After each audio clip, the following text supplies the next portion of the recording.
The night was cold and silent, with only the occasional gust of wind howling through the trees outside. Emma, a 17-year-old high school senior, sat alone in the living room of the sprawling old house, clutching her phone and occasionally glancing at the time. Her clients, the Bennetts, had called her for a last-minute babysitting job, claiming they desperately needed someone to watch over their 6-year-old son, Lucas, while they attended a family emergency. The pay was good, and Emma was saving up for a new laptop, so she accepted without much thought. Lucas had been easy to put to bed.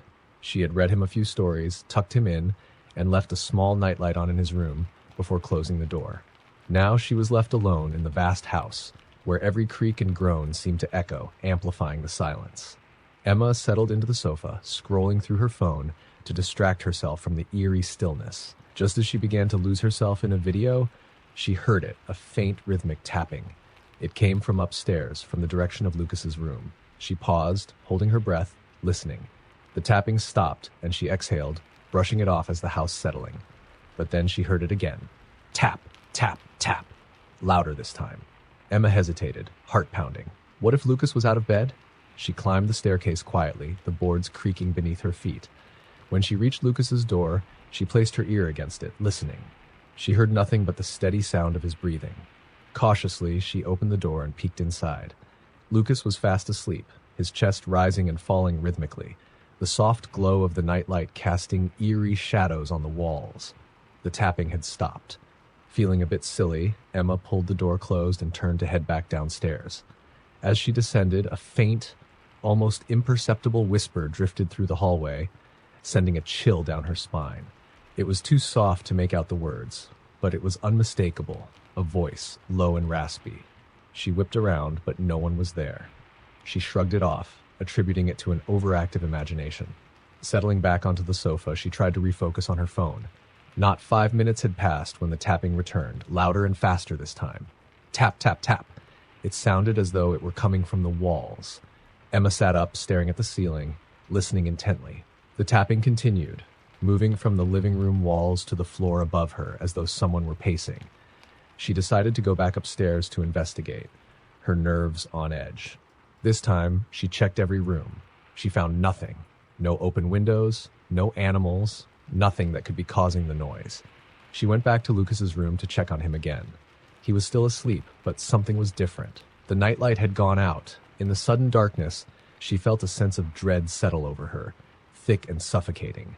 As she reached over to adjust the nightlight, Lucas's eyes snapped open. He looked up at her, expressionless, and said in a soft, monotone voice, "He doesn't like it when you're here." Emma froze. "Lucas, who are you talking about?" "The man in the walls," he replied, his voice barely a whisper. "He doesn't like babysitters." She took a step back, her pulse racing. "Lucas, there's no man in the walls." He turned his head slowly, staring at the far corner of the room. "He's watching us right now." Emma felt her skin prickle as she followed his gaze. In the corner, the shadows seemed to deepen, almost forming a shape. Her imagination was playing tricks on her, she told herself, but she couldn't shake the feeling that something was there, hidden in the darkness, watching her. Lucas sat up, still staring at the corner. His voice was no longer his own. It was deeper, colder, as he said, "He doesn't like it when you talk about him." Emma stumbled back, her mind spinning. She needed to get out of the house, but she couldn't just leave Lucas. She reached for his hand to pull him out of bed, but his grip was ice cold. His head tilted toward her, his eyes hollow and empty. "He's coming for you."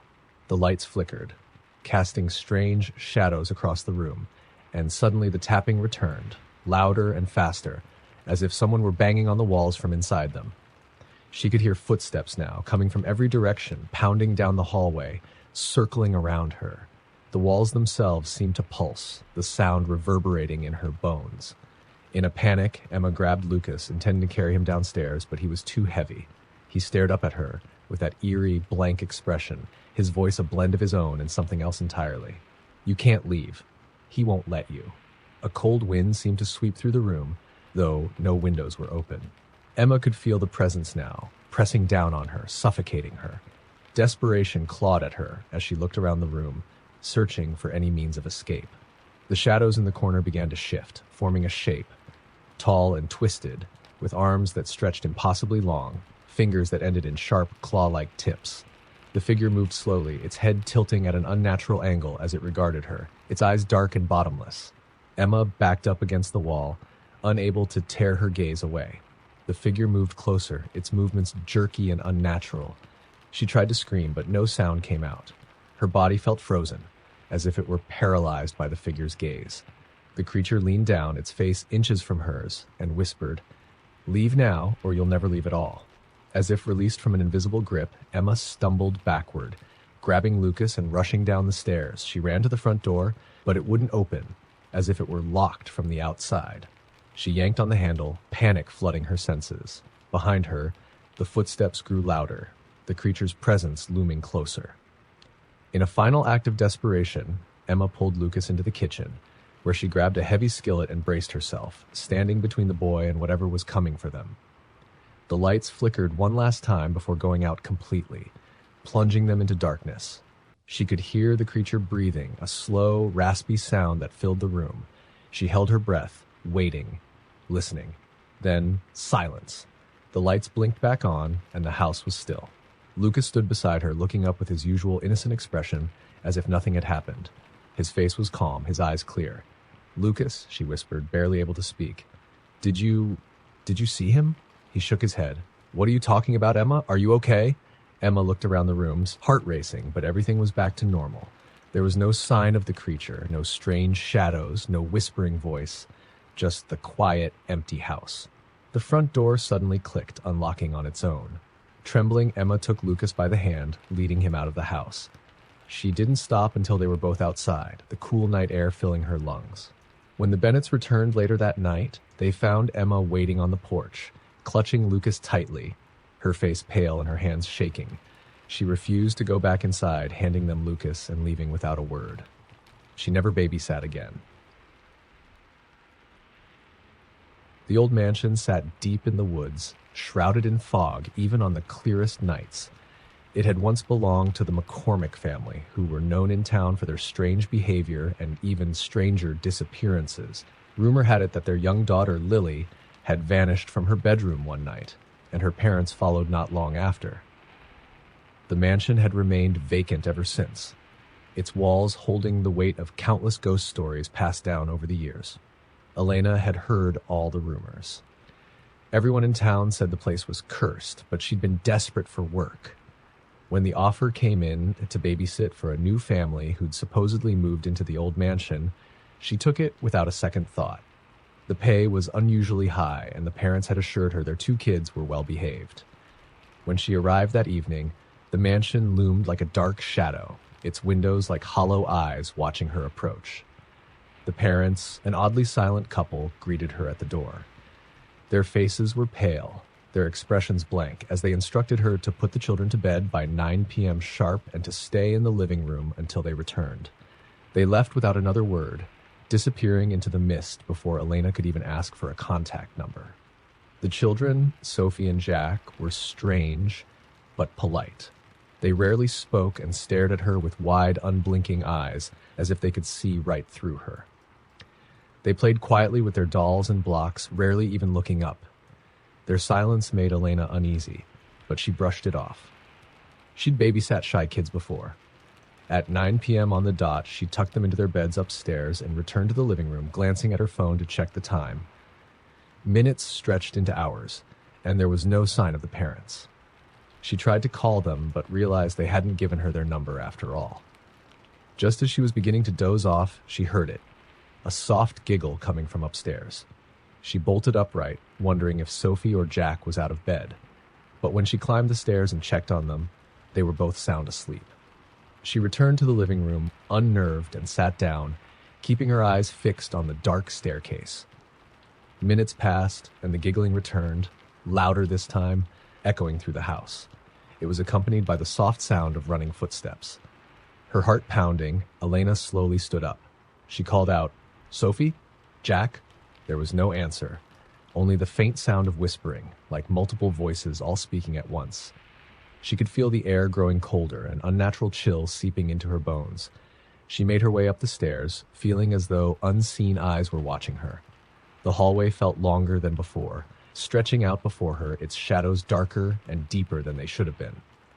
Reaching the children's bedroom, she pushed the door open, only to find the beds empty.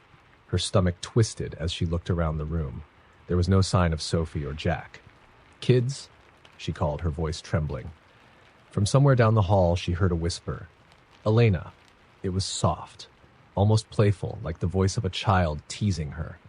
She turned slowly, and there, at the end of the hallway, she saw them, Sophie and Jack, standing hand in hand, their eyes fixed on her.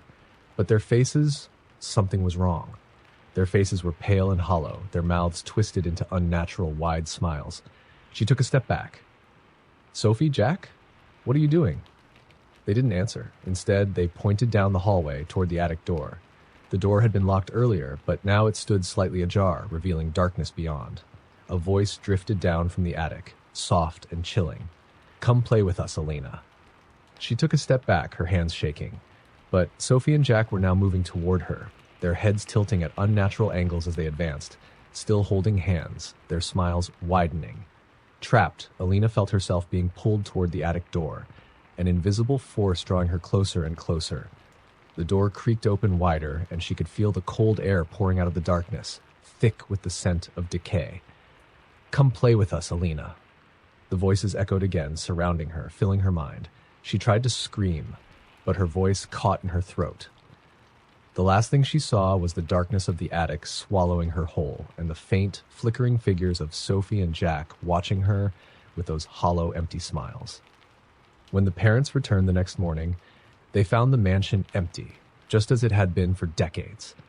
The only sign that anyone had been there was a single, small footprint in the dust-covered floor of the attic, leading straight into the shadows, never to be seen again. Emma had babysat for the Harpers before. They were nice people, a little odd but kind.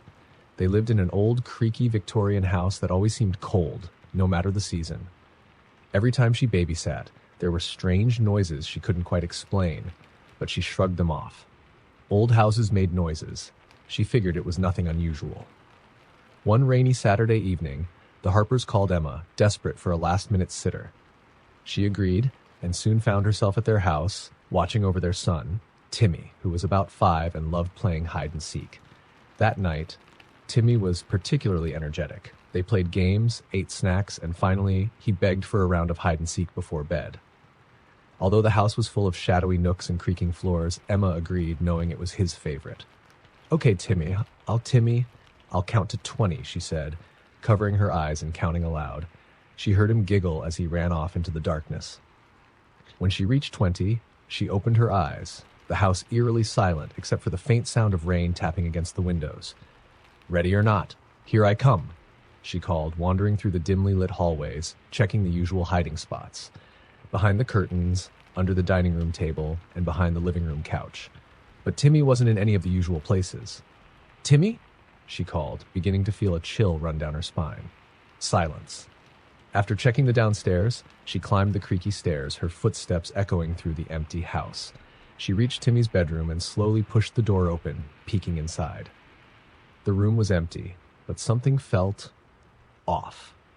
She noticed his closet door was slightly ajar, something she knew she hadn't left that way.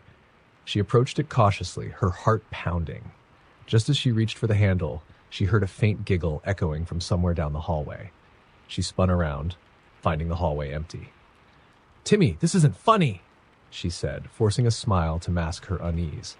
Another giggle, this one softer as though coming from right behind her. She whipped around, but again, no one was there. She was about to turn back to the stairs when she noticed something chilling, tiny, wet footprints leading down the hall and into the bathroom. She followed them, her pulse quickening with every step. The bathroom door was half open, and as she peered inside, she saw Timmy, standing in front of the mirror, staring at his own reflection. "Timmy, you scared me," she sighed, relieved. But Timmy didn't respond. He just kept staring into the mirror, his back to her. "Timmy?" she asked, stepping closer. "Are you okay?" Slowly, his head turned, just enough for her to see his face. His expression was blank, his eyes distant, as if he didn't recognize her. "Did you find her yet?" he asked in a monotone voice that didn't sound like his own. Emma felt her stomach drop. "Find who, Timmy?" He turned back to the mirror and muttered, almost to himself, "The other babysitter." Her blood ran cold. She had heard stories about the Harper's house, rumors passed around the neighborhood. They were just ghost stories, she'd told herself, silly tales to scare kids. But now, standing in that dimly lit bathroom, the weight of those stories pressed down on her. "Timmy, what are you talking about?" she whispered. He didn't answer. Instead, he reached up to the mirror and tapped it, his finger leaving a wet smudge. Emma noticed that his hand was damp, and she could swear the air around him was colder than the rest of the room. Suddenly, he turned and looked at her directly. His eyes were empty, and his face twisted into a strange smile that didn't belong on a child. "She's still here, you know." Emma stumbled back, bumping into the doorframe. "Timmy, you're scaring me." "She likes hide and seek, too," he continued, his voice distant. "But she's better at hiding." With a giggle, he turned and ran out of the bathroom, leaving wet footprints trailing behind him. Emma took a deep breath, her heart racing, and followed him down the hall. She found him standing at the top of the stairs, staring down into the dark, shadowy living room below. The house felt colder, the shadows seeming to stretch and twist unnaturally. "Come play with us, Emma," he whispered, though his lips hadn't moved. A shiver ran down her spine as she realized the voice hadn't come from Timmy. She glanced around, trying to find the source, but the hallway was empty. The lights suddenly flickered, plunging the house into brief darkness. When they came back on, Timmy was gone. She frantically looked around, calling his name, her voice barely steady. She heard the giggle again, this time coming from the basement. "Timmy, stop!" she shouted, rushing toward the basement door. But something in her gut told her to stay back, to run from the house and never return. Against her better judgment, she opened the basement door and peered down into the pitch-black darkness. She could barely make out the outline of the steps descending into the shadows. "Timmy?" she called, her voice trembling. A faint whisper drifted up from the darkness. "Emma, we're waiting for you." Her hands shook as she gripped the railing, unable to stop herself from descending the steps, one by one. As she reached the bottom, the door swung shut behind her with a loud slam, leaving her in complete darkness. She fumbled for a light switch, her hands brushing against the cold, damp walls. Finally, she found it, and with a flick, the dim basement light buzzed on. Standing in the center of the basement was Timmy, his back to her again. But he wasn't alone.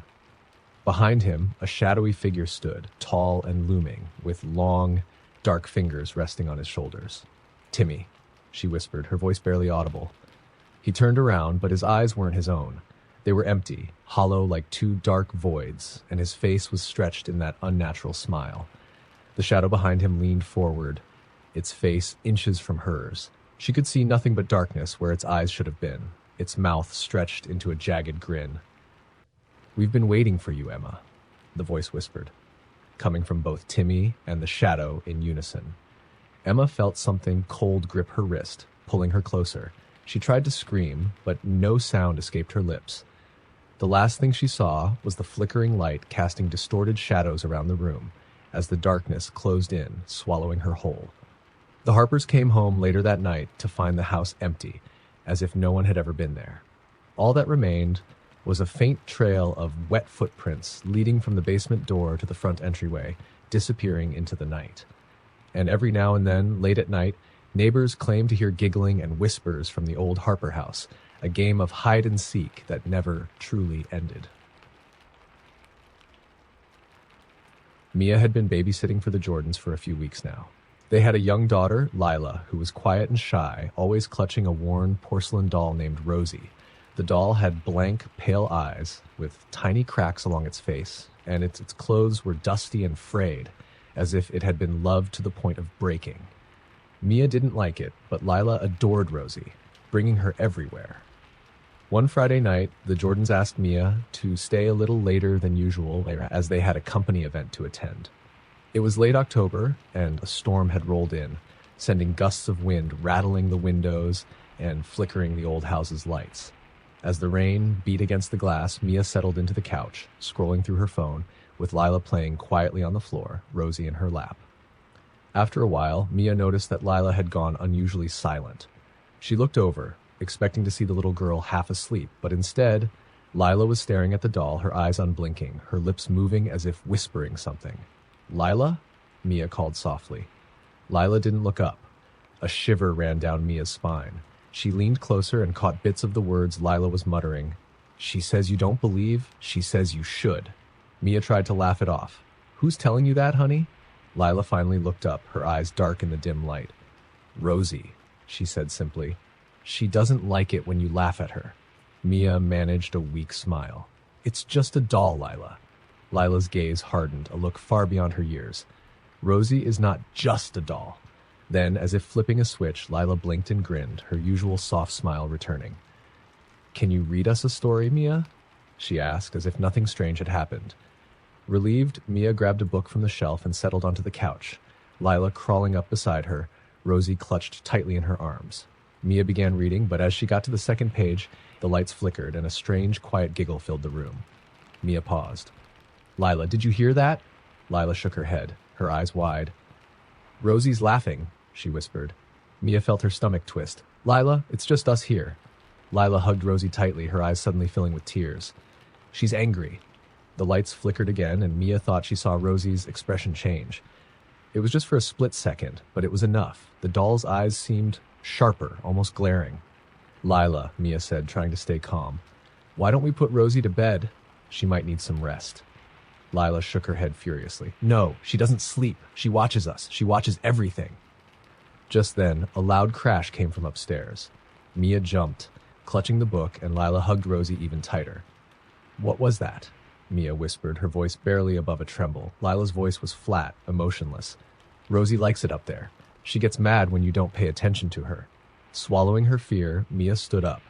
She needed to make sure no one else was in the house. Stay here, okay, Lila? But Lila didn't respond. She was staring at Rosie, her face blank, her eyes unblinking. Mia climbed the stairs, each step creaking louder than the last.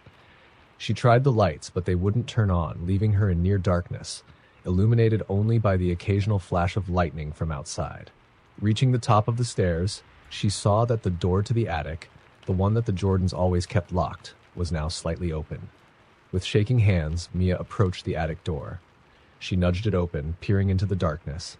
A gust of cold air hit her, and as her eyes adjusted, she saw a shape in the shadows, small and hunched like a child. Lila? She whispered, even though she knew it wasn't her. The shape shifted, its head tilting slowly, and in that moment, another flash of lightning illuminated the room. Mia's heart stopped. It was Rosie. The doll was standing upright, her head cocked, her blank eyes staring straight at Mia. Her porcelain mouth twisted into a mocking smile. She stumbled back, slamming the attic door shut and sprinting downstairs. When she reached the living room, Lila was gone and the house was silent, save for the ticking of the old grandfather clock in the corner. Leela, Mia called, panic rising in her chest. Lila, where are you? The silence stretched, thick and oppressive, until a soft voice whispered from behind her. She's with me now. Mia turned slowly, feeling a chill settle over her. There, sitting in the middle of the room, was Rosie, her cracked face smiling. But it wasn't the same smile as before. It was wider, too wide, her glassy eyes somehow colder. Suddenly, Lila's voice came from somewhere nearby, though Mia couldn't see her. She says you have to stay and play with us forever. Mia backed up, reaching for the door, but it wouldn't budge. She yanked on the handle, pounding and screaming, but it was as if something was holding it shut. Rosie's face seemed to twist, the cracks along her porcelain cheeks deepening, her smile growing sharper. You didn't believe, did you, Mia? Mia turned, her back against the door, as Rosie began moving closer, sliding across the floor without any help, her tiny eyes fixed on Mia. The lights flickered, plunging the room into darkness, and Mia heard footsteps circling her, soft and quick, like a child running in circles. She felt tiny fingers brush against her shoulder, a faint giggle echoing through the air. Then Lila's voice, distant but clear, filled the room. Rosie says you're hers now. The room went silent, and Mia's vision blurred, her world spinning as the cold took over. The Jordans returned home hours later, surprised to find the house empty. The lights were on, the door unlocked, but there was no sign of Mia or Leela. The only clue they found was Rosie, sitting on the couch with that strange, cracked smile. In her lap was Mia's phone, and around the doll's neck hung a tiny silver locket, a locket that hadn't been there before. Inside was a small, faded picture of a girl who looked an awful lot like Mia, her expression frozen in terror, her eyes wide and staring, as if trapped forever. It was Claire's third night babysitting for the Parkers, a young couple who'd just moved to town with their 3-year-old son, Ben. The Parkers' house was an old Victorian nestled at the edge of the woods with a twisting driveway that led down into an isolated clearing. It had a certain charm to it, but there was something about the house, an uneasy feeling that Claire couldn't quite shake. The night was quiet, with only the hum of the house settling and the distant rustle of leaves from the woods. Ben had already gone to bed, and Claire sat curled up on the living room couch, reading a book to pass the time. She had just gotten comfortable when she heard a faint voice drifting from the baby monitor, which she'd set up on the table beside her. "Hi!" She froze, her eyes flicking toward the monitor. The voice was soft, almost like a whisper, but it was unmistakable, a voice other than Ben's. Who's there?" Claire whispered, as if the person on the other end could hear her. Silence. She frowned, telling herself it must have been interference from another monitor nearby, or perhaps some strange radio frequency. She turned up the volume slightly, listening closely, but heard only Ben's soft breathing. She let out a sigh of relief, but just as she went back to her book, the voice returned. "Hi, can you hear me?" This time it was clearer, and Claire's heart raced. It sounded like a child, but not Ben. The voice was older, with a slight echo that made her skin crawl. Telling herself to stay calm, she slowly got up and made her way upstairs to Ben's room. The hallway was dim, the wooden floorboards creaking under her feet. She reached Ben's door, opened it quietly, and peeked inside. Ben was sound asleep in his bed, his little fingers curled around his blanket, his breathing steady. Claire looked around the room, checking the closet, the small window, even under the bed. Everything seemed normal. She was about to close the door when she heard it again. This time, clearer than ever. "Why did you leave me, Mommy?" The voice came from the monitor clipped to Ben's crib. It was so close, almost as if someone were whispering into it. Her breath hitched, and she backed out of the room, her hands shaking. She could feel her heart pounding as she rushed back downstairs. Once she reached the living room, she grabbed her phone to call the Parkers, but before she could dial, the voice echoed through the monitor again, louder and angrier. "Why did you leave me?" She nearly dropped her phone. Her instincts screamed at her to leave the house, but she couldn't leave Ben alone. Taking a deep breath, she turned back to the monitor and tried to speak as calmly as possible. Who are you?" she whispered. There was a long pause, and then the voice answered, cold and resentful. "Mommy, I'm waiting." Her blood ran cold. She tried to rationalize it, thinking that maybe the house had an old baby monitor that was picking up interference. But deep down, she knew it wasn't interference. Something or someone was speaking through the monitor.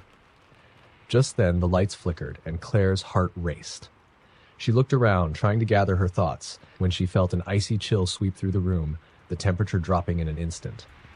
A soft creak echoed from the top of the stairs, and Claire whipped her head around to see a small figure standing there.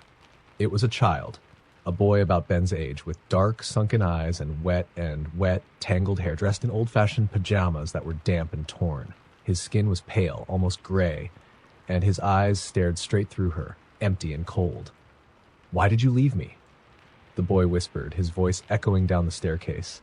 His eyes seemed to pierce through her, filling her with a cold dread she'd never felt before. I'm not your mother," she stammered, backing away slowly. The boy's face twisted into a look of rage, his mouth opening wide, his voice shifting into a hollow, mournful wail.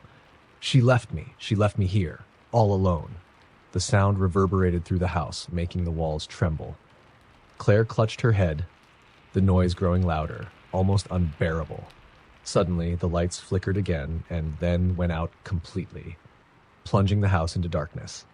Heart pounding, she fumbled for her phone, turning on the flashlight. She swung the beam of light toward the stairs, but the boy was gone. Only the faint creak of footsteps echoed in the silence, as if he was wandering through the rooms, searching.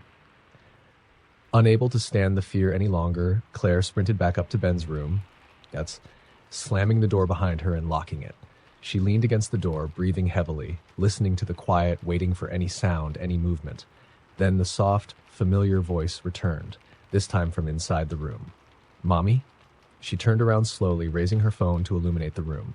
There, standing by Ben's crib, was the same boy, his empty eyes locked onto hers. In one hand, he held a small, battered teddy bear, its fabric worn and stained. "Why did you leave me?" he whispered, his voice filled with a sorrow that sent chills down her spine. Claire backed away, trying to keep herself between him and Ben. She mustered all her courage and spoke, her voice barely a whisper. You're not Ben's brother, are you?" The boy's face twisted in anger, his eyes narrowing. "She promised she'd come back for me, but she never did. I waited here, alone, in the dark." He took a step toward her, and Claire felt a blast of icy air wash over her. "Please," she whispered, "let us go." The boy's expression softened, just for a moment, as if the anger faded to reveal only a deep, haunting sadness. "I don't want to be alone anymore." He reached out, his small hands stretching toward her. Instinctively, she grabbed his hand, feeling the chill of his ghostly touch seeping into her skin. For a moment, she felt a strange, overwhelming sorrow wash over her, a sense of abandonment, of loneliness. And then, just as suddenly, he disappeared, his form fading into mist, leaving only the faint sound of a child's laughter lingering in the air. The lights flickered back on, and Claire found herself alone in the room with Ben, who was still sound asleep. She checked the baby monitor, which was now silent.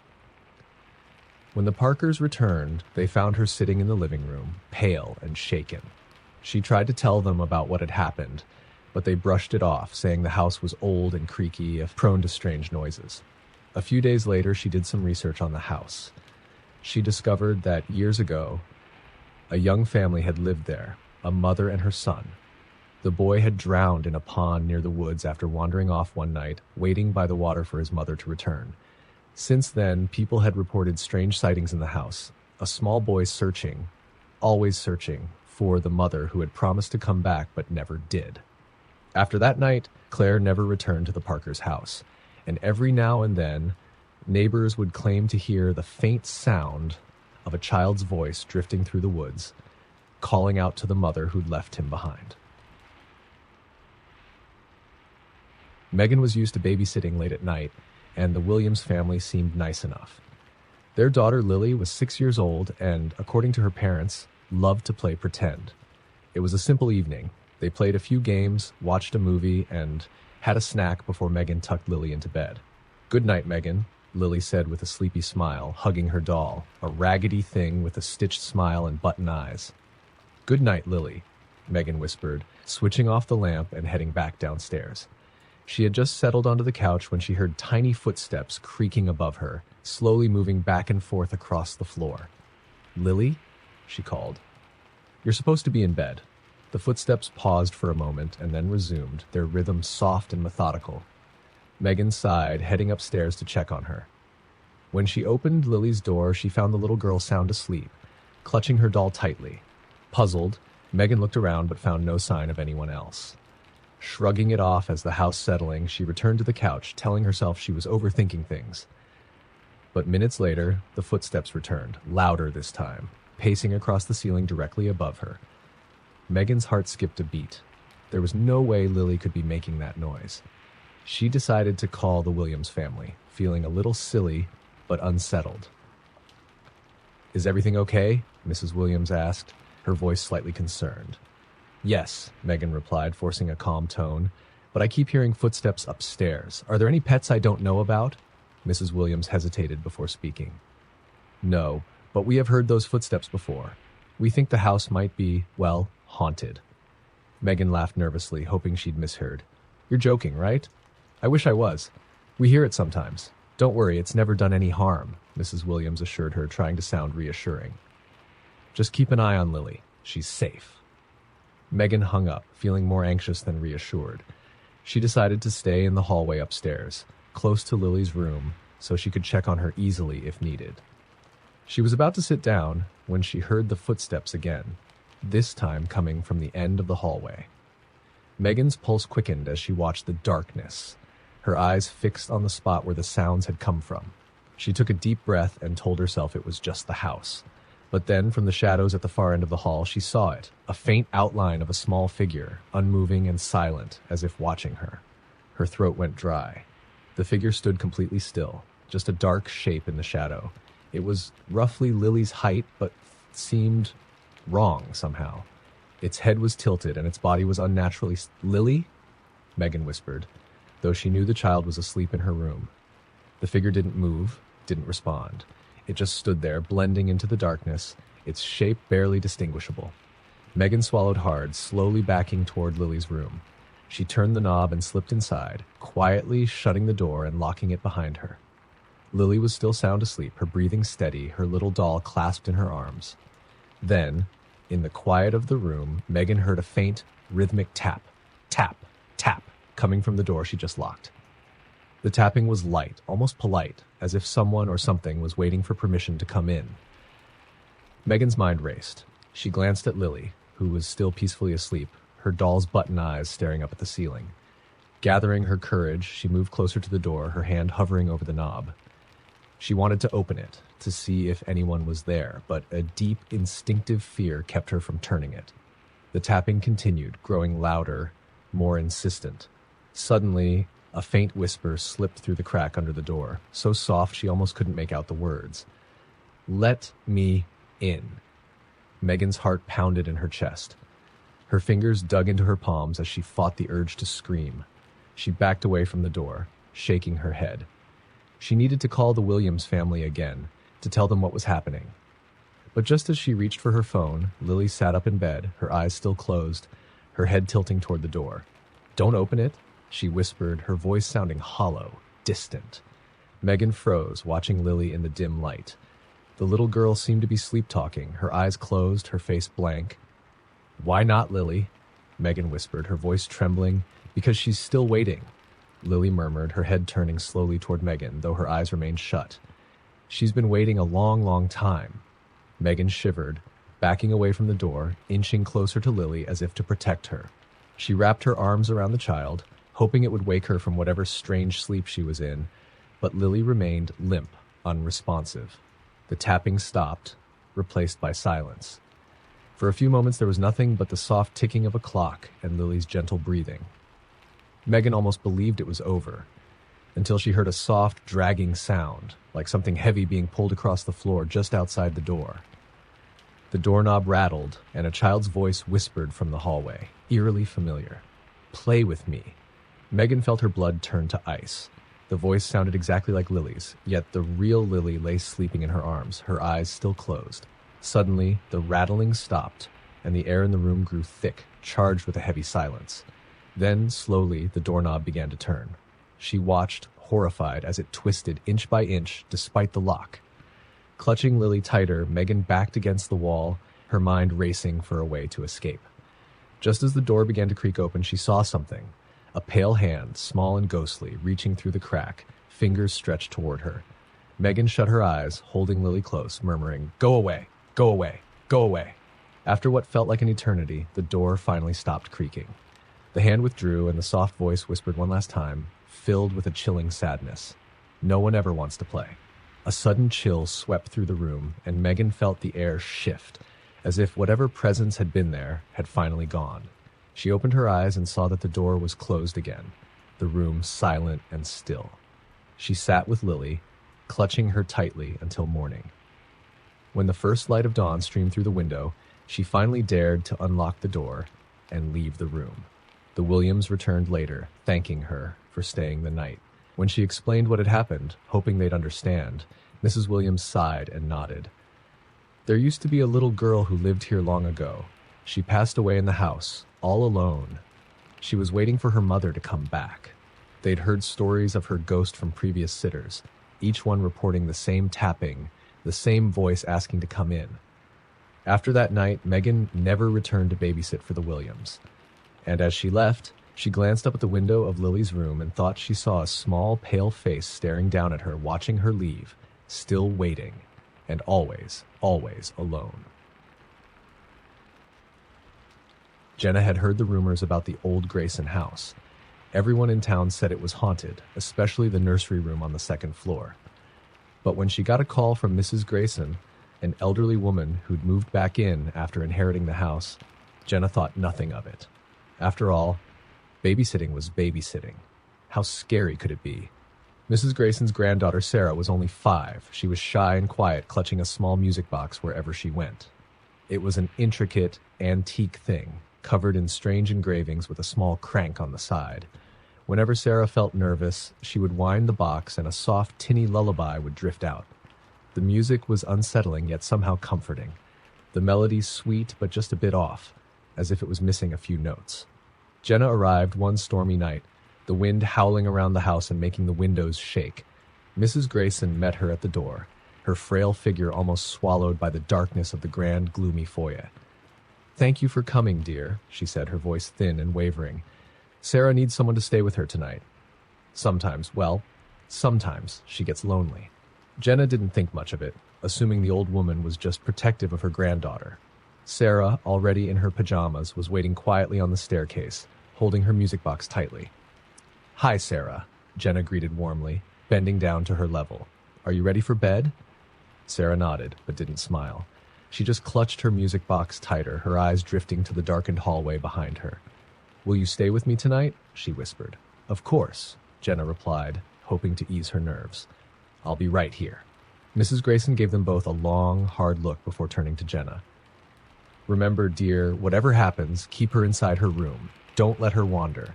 And if you hear any noises, don't investigate. It's best if you just stay close to Sarah." The words gave Jenna pause, but Mrs. Grayson was already walking away, leaving them alone. Once in Sarah's room, Jenna helped her get into bed, tucking her under a thick quilt as the storm raged outside. She sat beside her, chatting quietly until she noticed the little girl's eyes drifting to the door again and again. "Sarah, is everything okay?" Jenna asked. Sarah's eyes were wide. Sometimes they come in here." Jenna's brow furrowed. "Who comes in here?" But Sarah just shook her head and wound her music box, letting the eerie lullaby fill the silence. The song felt like it was coming from far away, a distant, haunting tune that seemed to seep into the walls. When the last note played, Sarah's eyes drifted shut, and she finally fell asleep. Jenna sat quietly, feeling a strange chill in the air as she watched the rain beat against the window. Then, just as she began to relax, she heard a sound. Faint, barely there, a soft, dragging noise from the hallway. It was so quiet she almost convinced herself she was imagining it. But then it grew louder, as if something heavy was being pulled across the floor. Jenna glanced at Sarah, who was still fast asleep, the music box clutched tightly in her hands. Heart pounding, Jenna crept toward the door and pressed her ear against it. Through the wood, she heard the faintest whisper, like someone murmuring just on the other side. She couldn't make out the words, but the tone was unmistakable, pleading, desperate. She backed away from the door, chills crawling up her spine. Remembering Mrs. Grayson's warning, Jenna forced herself to sit back down by Sarah, trying to ignore the eerie noises outside. The whispers grew louder, turning into muffled cries like someone was begging to be let in. And then the door handle began to rattle, slowly at first, then harder, as if someone was desperately trying to get inside. Jenna pressed her hands over her mouth, stifling a scream, her heart racing. The rattling continued, relentless, until suddenly it stopped. Silence filled the room, thick and heavy. Relieved, Jenna exhaled, but just as she did, she heard the soft sound of the music box starting again. She looked at Sarah, but the girl was still asleep, her hands motionless around the box. Jenna stared, feeling her stomach twist. The music box was winding on its own, turning slowly, the lullaby playing again, warped and twisted, as if something else was forcing it to play. The song grew louder, its notes distorted and jumbled, until it sounded almost like screaming.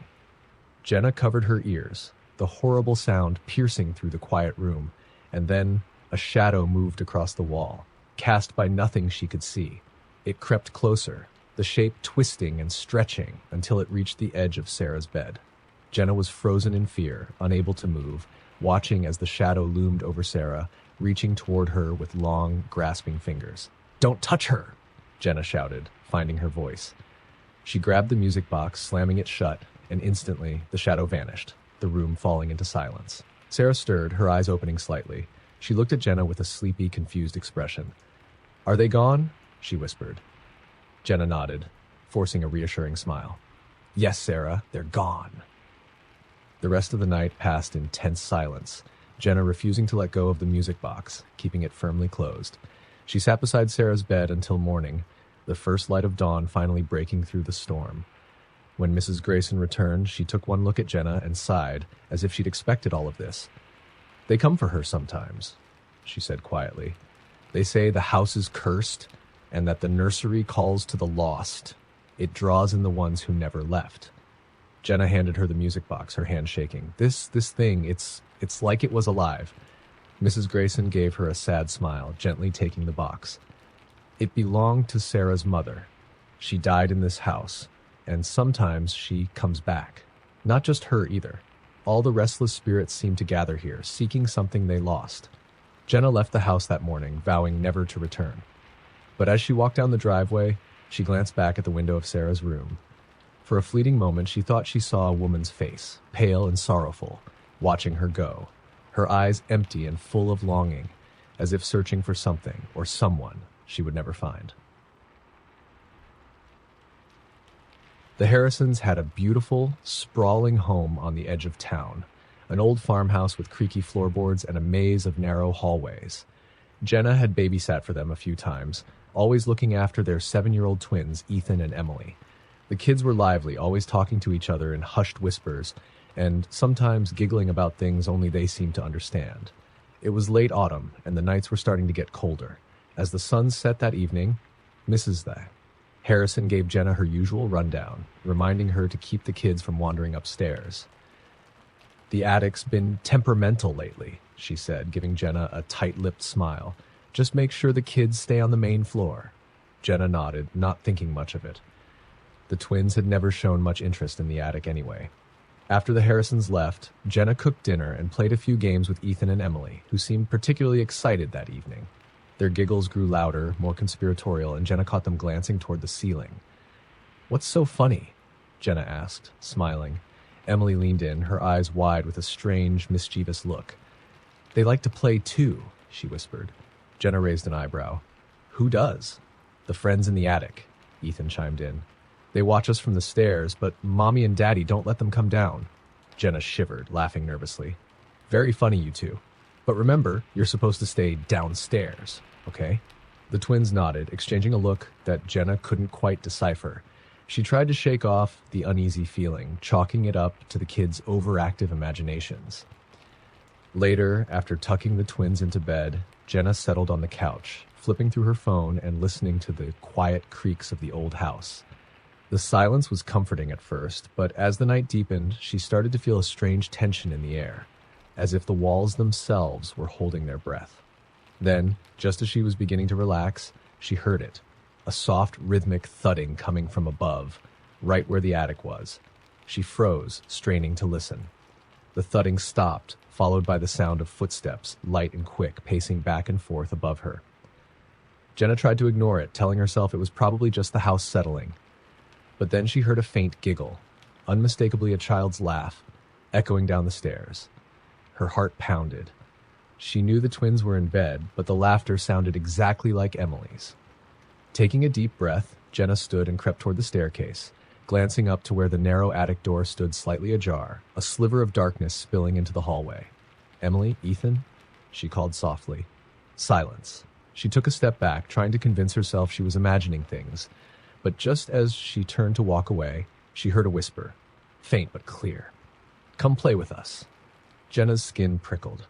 She looked back at the attic door, half expecting to see someone standing there, but it was empty, the darkness inside impenetrable. She took a shaky breath and forced herself to return to the twins' room, just to reassure herself that they were still in bed. She opened the door slowly, peeking in. Ethan and Emily lay side by side, sound asleep, their faces peaceful. Jenna exhaled in relief, but as she turned to leave, she noticed something odd. At the foot of their beds, a set of small, muddy footprints trailed from the door to where they slept, as if someone had been standing there, watching them. Her stomach twisted. She wanted to leave, to call the Harrisons and tell them something was wrong, but a strange, quiet voice seemed to whisper in her mind, lulling her, coaxing her to stay. Suddenly, the attic door slammed shut with a loud bang, jolting her back to her senses. She ran to the hallway, her hands trembling as she watched the shadows flickering at the top of the stairs. She could still hear the faint giggling, mingling with soft whispers that drifted down like the echoes of a long-forgotten conversation. The whispers grew louder, and she could almost make out the words, "Stay. Stay with us. Don't leave us." Jenna backed away, trying to keep calm. She ran to the front door, but as she reached for the handle, she heard a soft voice behind her. "Jenna." She turned. her breath catching in her throat. Emily and Ethan stood in the hallway, their faces pale, their eyes wide and vacant. What are you two doing out of bed?" Jenna stammered, trying to keep her voice steady. Emily tilted her head, a strange smile creeping onto her face. "We wanted to say goodbye." Jenna blinked, confused. "Goodbye? But I'm still here." Ethan's eyes drifted up toward the ceiling, his expression vacant. They don't like it when people leave. And then, as if on cue, the sound of footsteps echoed down the stairs again, slow and deliberate. Jenna's skin crawled as she felt something cold and invisible sweep past her, filling the air with an overwhelming sense of dread. Emily reached out, her small hand clasping Jenna's wrist with a surprising strength. Her voice was barely a whisper. "You can't leave," she said, her eyes dark and distant. "They won't let you." Jenna pulled her hand free, her heart racing as she stumbled backward.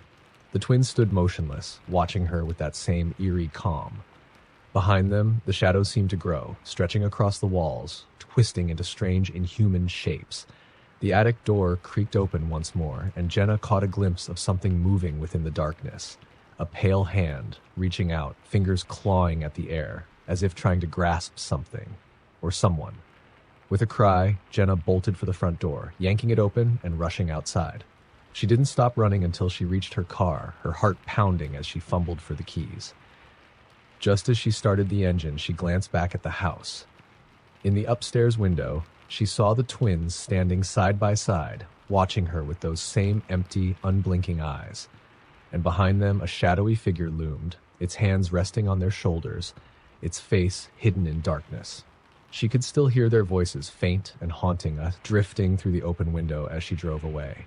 "Come play with us, Jenna. We'll be waiting."